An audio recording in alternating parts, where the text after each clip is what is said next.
তো আমরা শ্রী চৈতন্য ভাগবত থেকে ধারাবাহিকভাবে পাঠ করছি।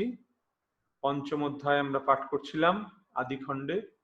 তো সেখানে বর্ণনা করা হয়েছে তৈর্থিক বিপ্রের কথা। তৈর্থিক ব্রাহ্মণ কিভাবে মহাপ্রভুর গৃহে এলেন এবং মহাপ্রভু তাকে কৃপা করে দর্শন দান করলেন, সেই কথা আমরা গতকাল আলোচনা করেছি। তো আজকে আমরা তারপর থেকে আলোচনা করব।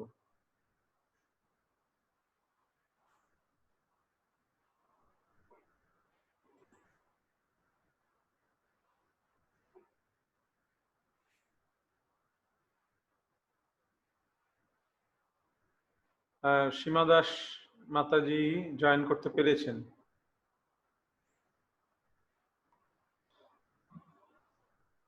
কালকে আমরা যত অবধি আলোচনা করেছিলাম সেখানে মহাপ্রভু সেই বিপ্রকে বললেন, দর্শন দিলেন এবং তারপরে বললেন যে তুমি এই কথা কাউকে জানাবে না। ভিক্ষা করি বিপ্রবর প্রতি স্থানে স্থানে ঈশ্বরের আসিয়া দেখে প্রতিদিনে দিনে, বেদ গোপ্য এ সকল মহাচিত্র কথা ইহার শ্রবণে কৃষ্ণ মিলায় সর্বথা। হ্যাঁ, এই অবধি আমরা পাঠ করেছিলাম 167 নম্বর। আদিখণ্ড কথা যেন অমৃত শ্রবণ, জহি শিশু রূপে ক্রীড়া করে নারায়ণ, সর্বলোক চূড়ামণি বৈকুণ্ঠ ঈশ্বর, লক্ষ্মীকান্ত সীতাকান্ত শ্রী গৌর সুন্দর, ত্রেতা যুগে হইয়া যে শ্রীরাম লক্ষণ, নানা মত লীলা করি বধিলা রাবণ, হইলা দাপুর যুগে কৃষ্ণ সংকর্ষণ, নানা মতে করিলেন ভূভারও খণ্ডন। এই মহাপ্রভুকে সেইটা এখানে বলা হচ্ছে যে মহাপ্রভু হচ্ছেন সর্বলোক চূড়ামণি বৈকুণ্ঠ ঈশ্বর। ত্রেতা যুগে শ্রীরাম লক্ষণ রূপে অবতীর্ণ হয়েছিলেন, দাপরে কৃষ্ণ বলরাম, এইভাবে তারা অবতীর্ণ হয়েছিলেন। মুকুন্দ অনন্ত যারে সর্ববিধি কয়, শ্রী চৈতন্য নিত্যানন্দ সেই সুনিশ্চয়, শ্রীকৃষ্ণ চৈতন্য নিত্যানন্দ চাঁদ যান, বৃন্দাবন দাস তছু পদ যুগে গান।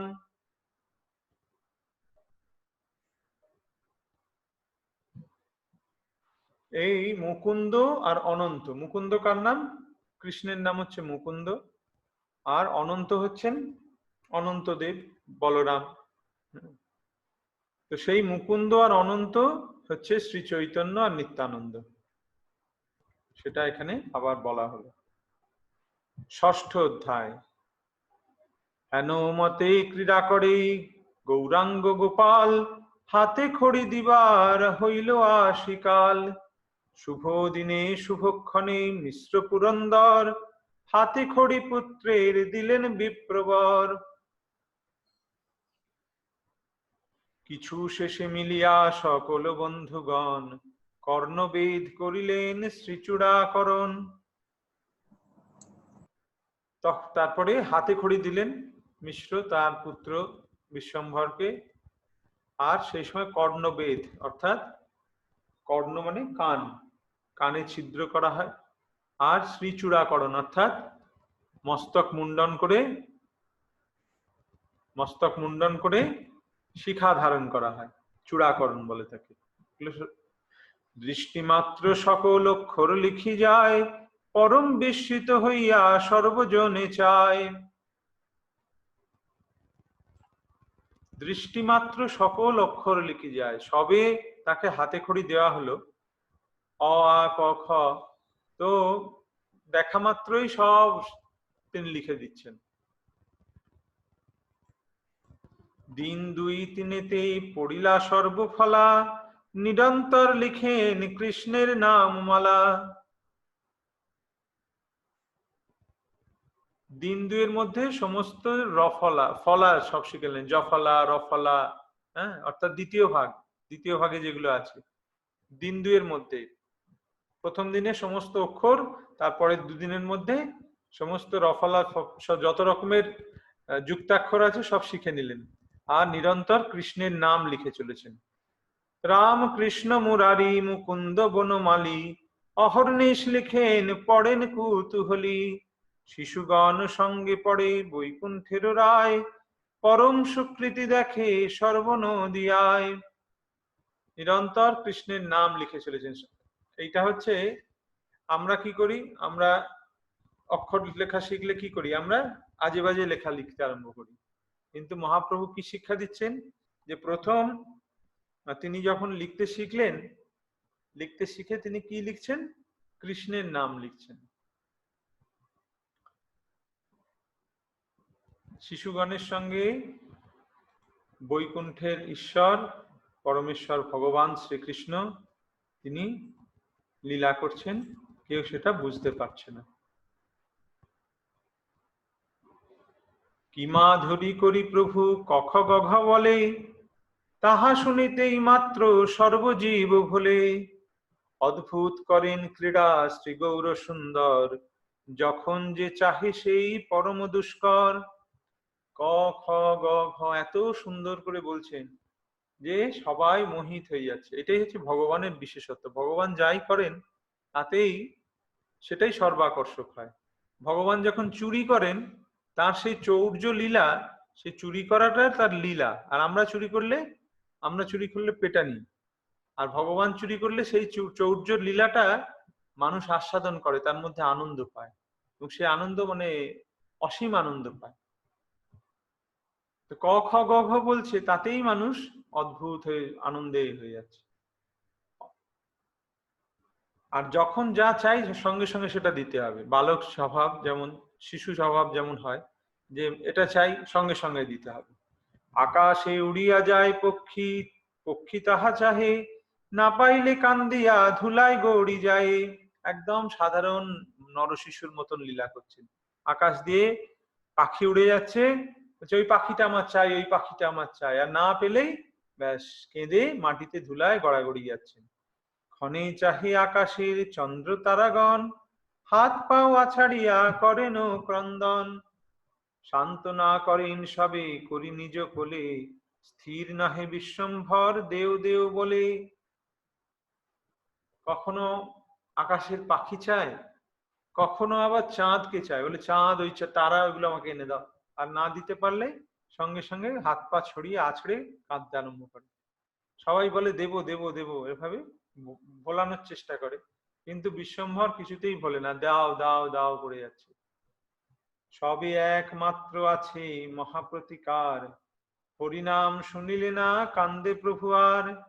হাতে তালি দিয়া সবে বলে হরি হরি, তখন সুস্থির হয় চাঞ্চল্য বাঁশরি। একটাই ওষুধ আছে মহাপ্রভুকে শান্ত করার, একটাই ওষুধ, সেটা হচ্ছে কি, তিনি হরিনাম শ্রবণ করলেই শান্ত হয়ে যান। তাই যখনই তিনি ওই রকম ভাবে বায়না ধরেন, তখনই তার আশেপাশে যারা থাকে তারা সঙ্গে সঙ্গে হাততালি দিয়ে হরিনাম করতে শুরু করে। আর সেই হরি হরি কথা শ্রবণ করে সঙ্গে সঙ্গে মহাপ্রভু শান্ত হয়ে যান, নিমাই শান্ত হয়ে যান। বালকের প্রীত্যে সবে বলে হরি নাম, জগন্নাথ গৃহে হইল শ্রী বৈকুণ্ঠ ধাম। যেখানে হরিনাম হয় সেই স্থান হচ্ছে বৈকুণ্ঠ ধাম। এখানে সেই কথা বলা হচ্ছে যে বালককে শান্ত করার জন্য, বালক প্রীত্যে, বালকের প্রীতি সাধনের জন্য সবে বলে হরিনাম, সকলে হরিনাম বলছে। আর জগন্নাথ গৃহে হইল শ্রী বৈকুণ্ঠ ধাম। আর জগন্নাথ মিশ্রের গৃহ বৈকুণ্ঠ হয়ে গেল। কেন? যেখানে হরিনাম হয় সেই স্থানই হচ্ছে বৈকুণ্ঠ। একদিন সবে হরি বলে অনুক্ষণ, তথাপিহ প্রভু পুনঃ করেন ক্রন্দন। সবেই বলেন শুনো বাপ রে নিমাই, ভালো করি নাচো এই হরিনাম গাই। তো রোজই তো কাঁদেন যখন, তখন সবাই হরিনাম করে, মহাপ্রভু তখন সুস্থির হন। কিন্তু একদিন কি হলো, মহাপ্রভু কেঁদেই চলেছেন, ক্রন্দন আর থামছে না। সবাই বলছে যে বাবা নিমাই তুমি থামো থামো, এই আমরা দেখো নাচছি, গান করছি, হরিনাম করছি বলে তারা নাচছে, হরিনাম করছে। না শুনে বচন কারো করয় ক্রন্দন, সবে বলে বলো বাপ কান্দ কি কারণ। সবেই বলেন বাপ কি ইচ্ছা তোমার, সেই দ্রব্য আনি দিব না কান্দ হওয়ার। সবাই বলছে আচ্ছা বাবা বাবা তুমি থামো, কান্না বন্ধ করো, তুমি কি চাও বলো, আমি এক্ষুনি তোমাদের এনে দেবো। প্রভু বলে যদি মোর প্রাণ রক্ষা চাহ, তবে ঝাট দুই ব্রাহ্মণের ঘরে যাহ। জগদীশ পণ্ডিত হিরণ্য ভাগবত, এই দুই স্থানে আমার আছে অভিমত। যদি আমাকে তোমরা বাঁচাতে চাও, আমার কান্না থামাতে চাও, তাহলে এক্ষুনি, ঝাট মানে হচ্ছে এক্ষুনি যাও। বাংলাতে ঝাট থেকে কথাটা এসছে ঝট, আমরা বললেন ঝট করে করে ফেলো, সেই ঝাট মানে হচ্ছে সঙ্গে সঙ্গে। তাহলে এক্ষুনি দুই ব্রাহ্মণ জগদীশ আর হিরণ্য, এদের দুজনের ঘরে যাও। আজ একাদশী, সেইটা আবার মহাপ্রভু বলছেন, একাদশী উপবাস আজি সে দুহার, বিষ্ণু লাগি করিয়াছে যত উপহার। সেসব নৈবেদ্য যদি খাইবারে পাং, তবে তবে মুই সুস্থ হই হাঁটিয়া বেড়াং। আজ একাদশী, আর ওই দুই ব্রাহ্মণ উপবাস করেছে, কিন্তু তারা ভগবানকে ভোগ লাগানোর জন্য অনেক রকম নৈবেদ্য তৈরি করেছে, অনেক রকম ব্যঞ্জন রান্না করেছে, অন্ন সব কিছু করেছে। তো তোমরা যদি তার কাছ থেকে সেই নৈবেদ্য না আমাকে খাওয়াতে পারো, তাহলে আমার কান্না থামবে। মহাপ্রভু এরকম শর্ত রাখলেন। অসম্ভব শুনিয়া জননী করে খেদ, হেন কথা কহে যেই নহে লোকবেদ। সবেই হাসেন শুনি শিশুর বচন, সবে বলে দিব বাপ সম্বর ক্রন্দন। সবাই শুনে হাসছে, আর মা বলছে কি করে সম্ভব, অন্যের ঘর থেকে গিয়ে কি খাবার চেয়ে আনা যায় এভাবে? পরম বৈষ্ণব সেই বিপ্র দুইজন, জগন্নাথ মিশ্র সহ অভেদ জীবন। আর সেই দুইজন জগন্নাথ, সেই হিরণ্য আর জগদীশ, জগদীশ পণ্ডিত আর হিরণ্য ভাগবত, এরা দুজন পরম বৈষ্ণব। জগন্নাথ মিশ্র সহ অভেদ জীবন, জগন্নাথ মিশ্রের সঙ্গে তাদের খুব ভালো ব্যবহার আছে, খুব ভালো সম্পর্ক আছে। শুনিয়া শিশুর বাক্য দুই বিপ্রবর, সন্তোষে পূর্ণিত হইল সর্বকলেবর। দুই বিপ্র বলে মহা অদ্ভুত কাহিনী, শিশুরে মতো বুদ্ধি কভু নাহি শুনি। তারা বলছে যে এ তো অদ্ভুত ব্যাপার, তাদের কাছে গেছে, গিয়ে বলেছে যে এরকম নিমাই বায়না ধরেছে আপনাদের এই ভগবানের যে নৈবেদ্য সেটা তাকে দিতে হবে, তাহলে সে কান্না থামাবে, সে সুস্থির হবে। তো সেই কথা শুনে দুই ব্রাহ্মণ অত্যন্ত অদ্ভুত হয়ে গেছেন, সে তো অদ্ভুত ব্যাপার, শিশুর এরকম বুদ্ধি হয় কোনোদিন তো শুনিনি। কেমতে জানিল আজি শ্রীহরি বাসর, কেমতে বা জানিল নৈবেদ্য বহুতর। বুঝিলাম এ শিশু পরম রূপবান, অতএব এ দেহে গোপাল অধিষ্ঠান। এ শিশুর দেহে ক্রীড়া করে নারায়ণ, হৃদয়ে বসিয়া সেই বলয় বচন। তারা বলছেন এই তো আশ্চর্য কথা, একটা ছোট্ট শিশু সে কি করে জানলো যে আজকে একাদশী, আর আমরা যে এখানে অনেক রান্না করে ভগবানকে ভোগ লাগিয়েছি সেটাই বা সে কি করে জানলো? তো আমরা এখন বুঝতে পারছি যে এই শিশু পরম রূপবান, অপূর্ব রূপবান, অর্থাৎ ইনি স্বয়ং গোপাল, গোপাল এই রূপ ধারণ করে এসেছেন, তারা বুঝতে পারলেন। মনে ভাবি দুই বিপ্র সর্ব উপহার, আনিয়া দিলেন করি হরিষ অপার। দুই বিপ্র বলে বাপ খাও উপহার, সকল কৃষ্ণের স্বার্থ হইল আমার। কৃষ্ণ কৃপা হইলে এমন বুদ্ধি হয়, দাস বিনু অন্যের বুদ্ধি কভু নয়। তখন তারা অত্যন্ত আনন্দিত হয়ে সেই সমস্ত নৈবেদ্য যেগুলো ভগবানকে ভোগ লাগানোর জন্য তৈরি করেছিলেন সেগুলো সব এনে নিমাইকে দিলেন, দিয়ে বললেন যে তুমি খাও, তুমি খেলে আমরা বুঝতে পারছি যে তুমি স্বয়ং কৃষ্ণ গোপাল, তুমি খেলে আমাদের এ হবে। আর তুমি যে কৃপা করে আমাদের কাছে খাবার খাচ্ছ, এটা থেকে আমরা বুঝতে পারছি, আমাদের নৈবেদ্য গ্রহণ করছো, এটা থেকে বুঝতে পারলাম যে তুমি আমাদের প্রতি কৃপা করেছো। দাস বিনু অন্যের এ বুদ্ধি কভু নয়।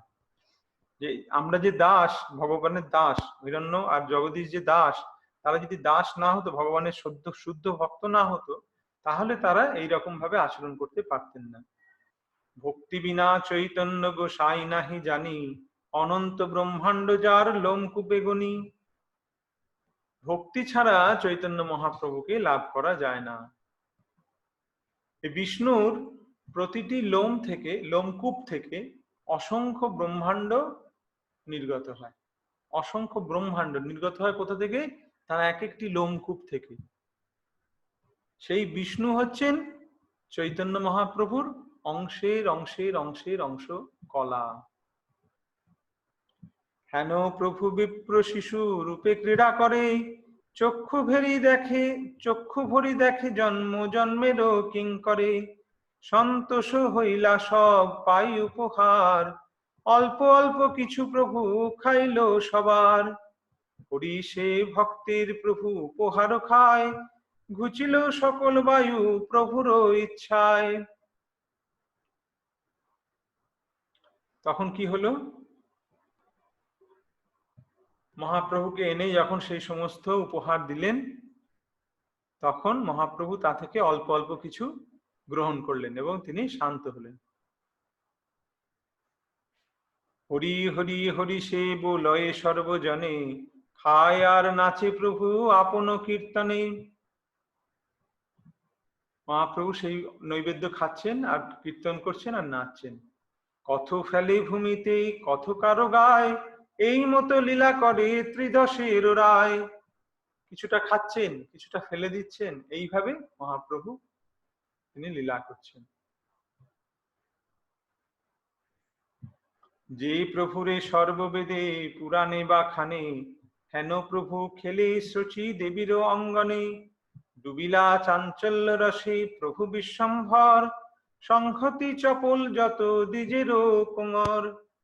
এইভাবে মহাপ্রভু শচীদেবীর অঙ্গনে খেলা করছেন। সেই অনন্ত কোটি ব্রহ্মাণ্ডের মালিক পরমেশ্বর ভগবান স্বয়ং মানে শ্রীকৃষ্ণ, তিনি শচীদেবীর অঙ্গনে একজন সাধারণ নর শিশুর মতন তিনি লীলা করছেন। সংহতি সবার সহিত গিয়া পড়ে নানা স্থানে, ধরিয়া রাখিতে নাহি পারে কোনো জনে। খুব খুব চঞ্চল, কেউ ধরে রাখতে পারে না, সব সময় চঞ্চলতা। অন্য শিশু দেখিলে করয় কুতূহল, সেও পরিহাস করে বাজয়ে কুন্দল। অন্য ছেলে দেখলেই, অন্য বাচ্চাকে দেখলেই সঙ্গে সঙ্গে কুতূহল করে তার কাছে যায়, আর তারপরে সে যখন পরিহাস করে দুজনে মিলে, তখন কোন্দল শুরু হয়, ঝগড়া লেগে যায়। একদম সাধারণ মানুষের মতন ভগবান লীলা করছে। যেমন দুটো বাচ্চা এক হলে তারা যেমন খেলা করে আবার মারপিট করে, সেই রকমই করছেন। প্রভুর বালক সব জিনে জিনে প্রভু বলে, অন্য শিশুগণ যত সব হারি চলে। প্রভুর যারা পার্ষদ, তারাই প্রভুর সঙ্গে খেলা করে মানে লড়াই করে জিততে পারে, বাকিরা সব হেরে যায়। ধুলায় ধূসর প্রভু শ্রী গৌর সুন্দর, লিখন কালির বিন্দু শোভে মৌনহর। পড়িয়া শুনিয়া সর্ব শিশুগণ সঙ্গে, গঙ্গা স্নানে মধ্যাহ্নে চলেন বহুরঙ্গে। পড়াশোনা করছেন, এবার একটু বড় হয়ে গেছেন, তো পড়াশোনা করছেন। কালির বিন্দু, তখন তো কলম দিয়ে লেখা হতো, কালিতে ডুবিয়ে ডুবিয়ে লেখা হতো, হ্যাঁ, তাল পাতার উপর। তো সেই কালির বিন্দু সারা গায়ে মেখেছেন, আর অপূর্ব শোভা লাগছে। অমন গৌর সুন্দর গৌরাঙ্গ দেহ, আর তাতে কালো কালো কালো কালো বিভিন্ন সব দাগ, সেটার অদ্ভুত শোভা লাগছে। এইভাবে পড়াশোনা করে বন্ধুদের সঙ্গে মধ্যাহ্নে মহাপ্রভু গঙ্গা স্নানে চললেন। মজ্জিয়া গঙ্গায় বিশ্বম্ভর কুতূহলী, শিশুগণ সঙ্গে করে জল ফেলা ফেলি। নদীয়ার সম্পত্তি বা কে বলিতে পারে, অসংখ্যাত লোক এক ঘাটে স্নান করে। এইভাবে মহাপ্রভু যখন গঙ্গার ঘাটে এসে পৌঁছান, তারপরে সেখানে এসে শিশুদের সঙ্গে জলকেলি শুরু করেন, অর্থাৎ জলে নেমে খেলা করতে আরম্ভ করেন। এই ওর গায়ে জল ফেলছে, এই ওর গায়ে জল ফেলছে, এইভাবে তারা একদম মানুষের মতন তারা লীলা করছেন।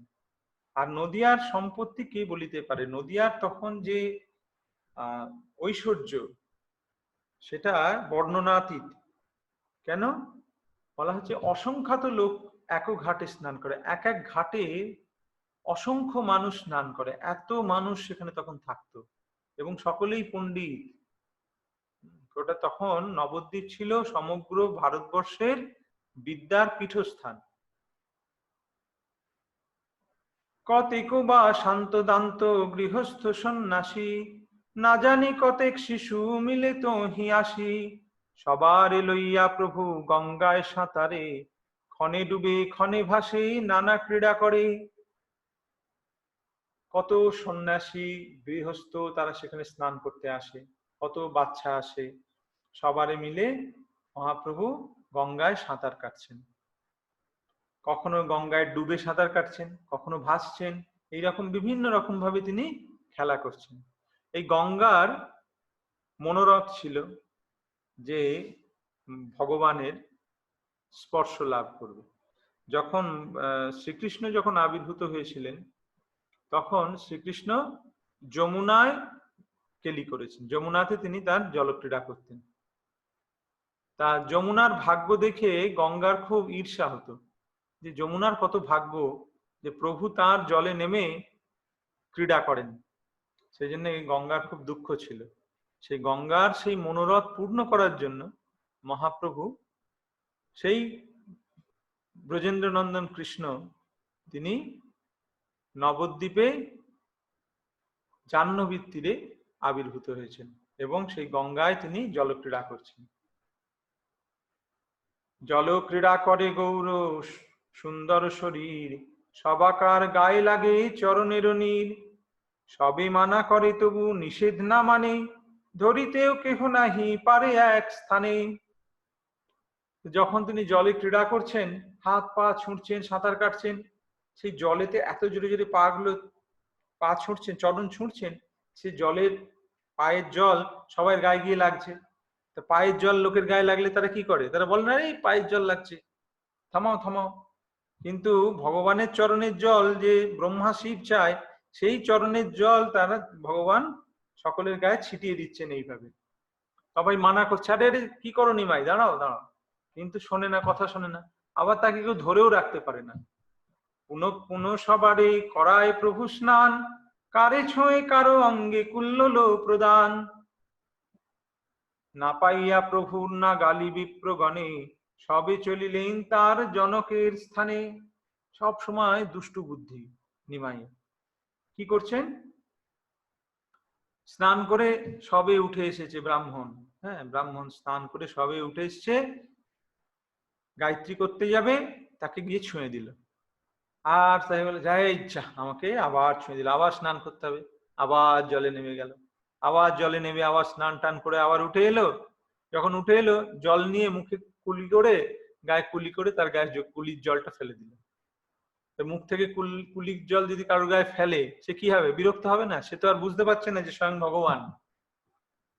তো এইভাবে সমস্ত বিপ্রগণ খুব মানে ব্যতিব্যস্ত, ওফ, মানে নিমাই এলো মানে সকলকে জ্বালাবে। তো তখন সেই বিপ্রগণ সকলে একজোট হয়ে তারা সব যাচ্ছে তার পিতার কাছে, জগন্নাথ মিশ্রের কাছে।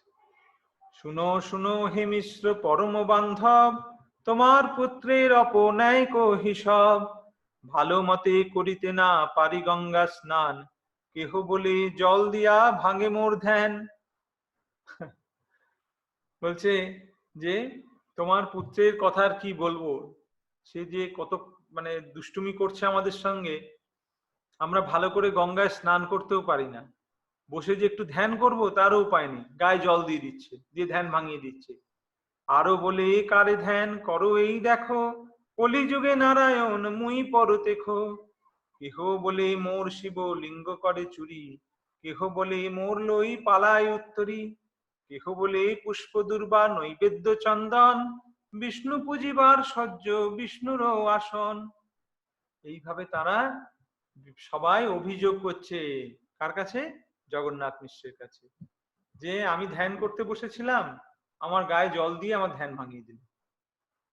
আবার ধ্যান ভাঙিয়ে দিয়ে শুধু তাই নয়, ধ্যান ভাঙিয়ে দিয়ে বলছে, কার ধ্যান করো তুমি? এই দেখো কলিযুগে আমি নারায়ণ, আমাকে দেখো। এইভাবে তাকে বলছে। তারা তো বুঝতে পারছে না। কারো শিবলিঙ্গ রেখে সে গঙ্গায় নেমেছিল, শিবলিঙ্গ গঙ্গার ধারে রেখে গঙ্গায় নেমেছিল স্নান করে এসে পূজা করবে বলে, তার শিবলিঙ্গটা চুরি করে নিয়ে চলে যায়।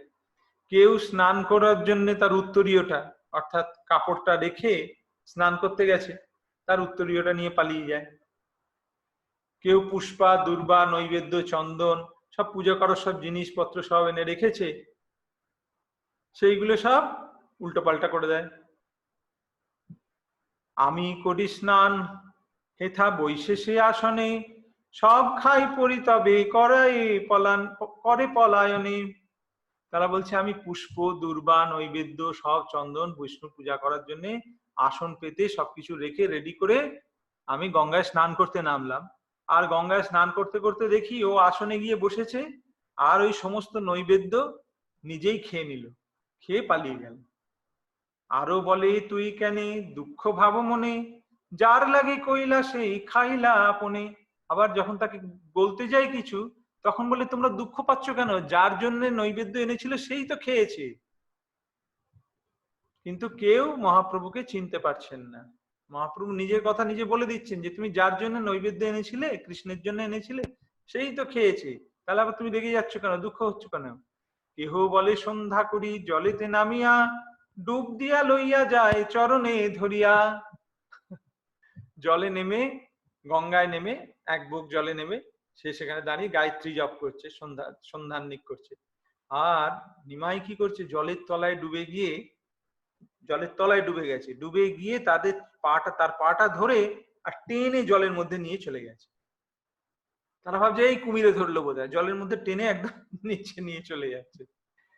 কেহ বলে আমার আমার না রহে সাজি ধুতি, কেহ বলে আমার চোরায় গীতা পুঁথি, কেহ বলে পুত্র অতি বালক আমার, কর্ণে জল দিয়া তারে কান্দায়ে অপার। কেউ বলছে আমি ধুতি সাজি সব রেখে গেলাম, সেটা নিয়ে চলে গেল। আমি গীতা রেখেছিলাম গঙ্গার তীরে, গীতা চুরি করে নিয়ে পালিয়ে গেছে।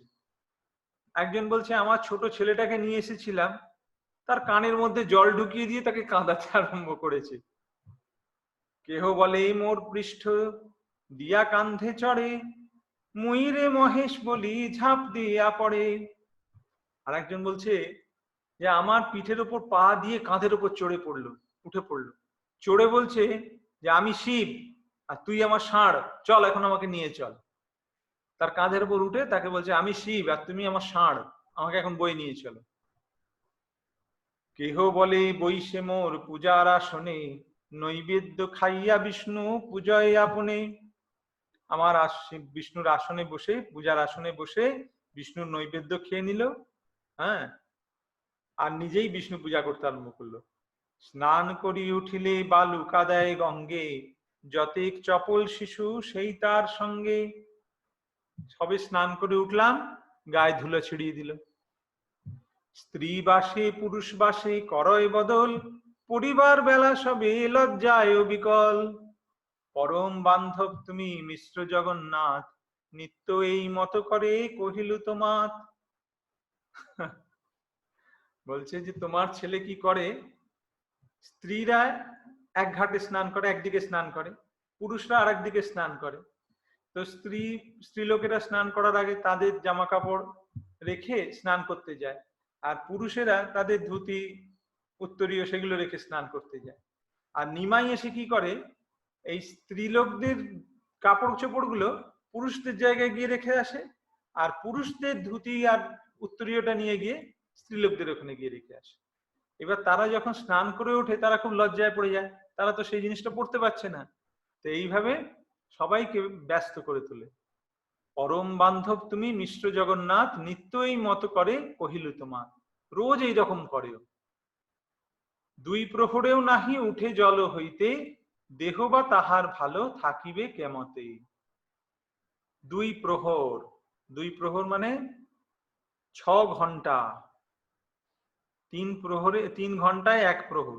2 প্রহর মানে 6 ঘন্টা ধরে এইভাবে জলের মধ্যে খেলা করে আর এরকম দুষ্টুমি করে, তাহলে দেহ দেহ ভালো থাকবে কি করে? এতক্ষণ জলে থাকলে শরীর খারাপ করবে তো। এইভাবে সকলে জগন্নাথ মিশ্রের কাছে এসে নালিশ করলেন। তো আজকে এই অবধি রাখি। ৭১ নম্বর শ্লোক অবধি আমরা পাঠ করলাম। এখানে রহিল গ্রন্থ আনন্দ লহরী, বদন ভরিয়া সবে বল হরি হরি।